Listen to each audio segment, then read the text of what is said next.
It's an experience through which I would give my life, literally, to keep anybody else from going through it. Barbara's organization is a San Francisco-based grassroots advocacy group dedicated to ending the breast cancer epidemic while simultaneously educating the public about where many of their donations for breast cancer really go.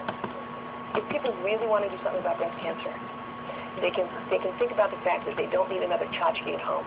And the tchotchke she's talking about are those ubiquitous pink ribbons.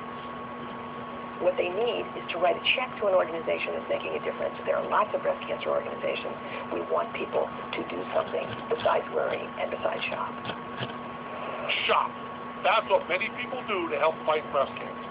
A search on Amazon turned up hundreds of products emblazoned with that pink ribbon, the symbol that proves beyond a shadow of a doubt that you care about breast cancer. You can buy cookies, Post-it notes, car magnets, scented candles, dog leashes, garden gloves, tennis balls, and breast cancer awareness car freshener. You can even get a stencil if you want to spray paint a pink ribbon on everything else you own. Corporations also emblazon their products with a pink ribbon. And what's the reason? Companies do this, put pink ribbon on a product for several reasons.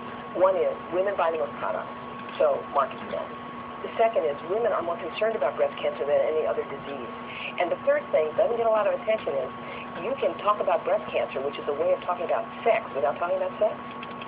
So it's sexy to put breast cancer on something, and that has its own sales impact.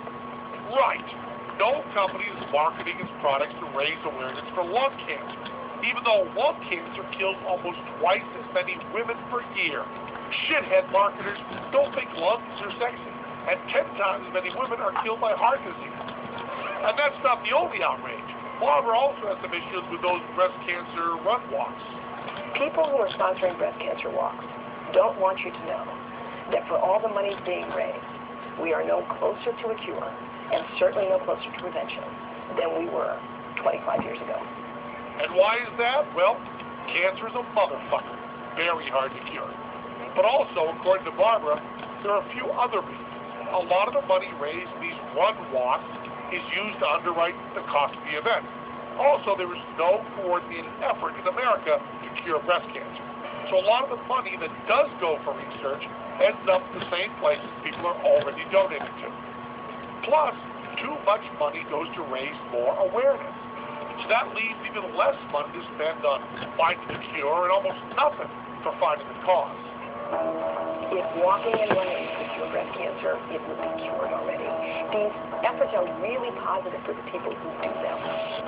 Coming together for people who've had disease or who've been affected by disease is a very powerful thing. But is it making a difference in the outcomes for everybody else? Not clear that it is. Look, we're not saying the organizers of these events have bad intentions.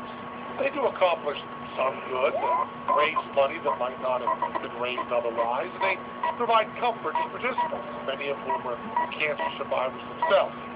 But we still prefer Barbara's method of protest. She wears the button that says, "Cancer sucks." Let's go back to Daytona now and find out what happened to Elizabeth Book prepared to make her top 3 stand. Oh, 2 nights prior to that, Homeland Security representative Stephen Barry came up to my house with a female officer as well. Fuck yeah! Homeland Security steps up to keep us safe, stopping junks on the beach in Florida. So Liz, with the full force of the U.S. government bearing down on you, you had to cancel, right? When people said, "Give it up, Liz, you can't do it, it'll never happen, you'll never see this," I can tell you, looked them in the eye and said, "Watch me, watch me." You bet we'll watch you. This is footage from Liz's protest. Hold your heads and your hands up, walk with dignity, and remember the eyes of the world are upon you. Let them hear our voices, okay? No more rest. Free our breath. Hey, it looks like it went smoothly. But as I crossed onto the bridge and the Homeland stepped up, all the way across that bridge, Officer Beers continually said the same thing. You know you're going to be arrested. Why don't you give this up? You know all of your friends are going to be arrested. Give this up. Hadn't you gone far enough, he said. I looked this man in the eye and I said, "Do you even know what conviction means, you asshole?" And this one's for the troops, all right?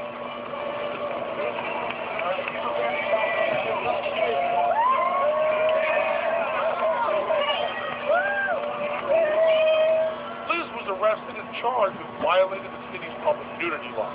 Almost a year and a half later, she was finally acquitted when the judge ruled that the baring of her breasts on the bridge was constitutionally protected speech. So breast waving is the same as flag waving. In a minute. They found that, yes, it is a constitutionally protected First Amendment protest that I'm doing, but it doesn't mean that our breasts are free.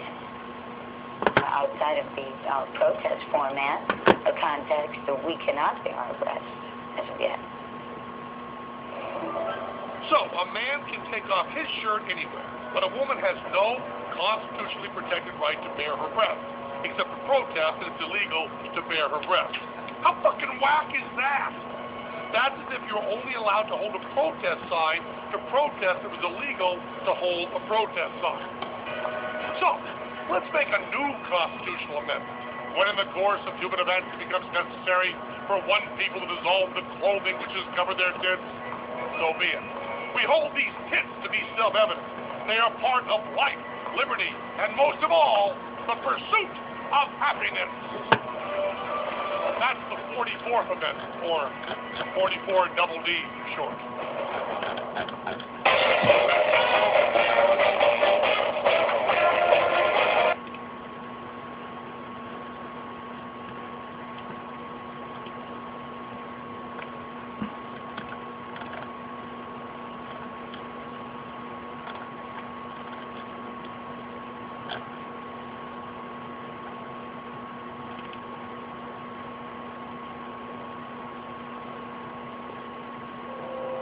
Goes through. What do you mean? Is there special diet, treatments, having a chameleon pituitary gland?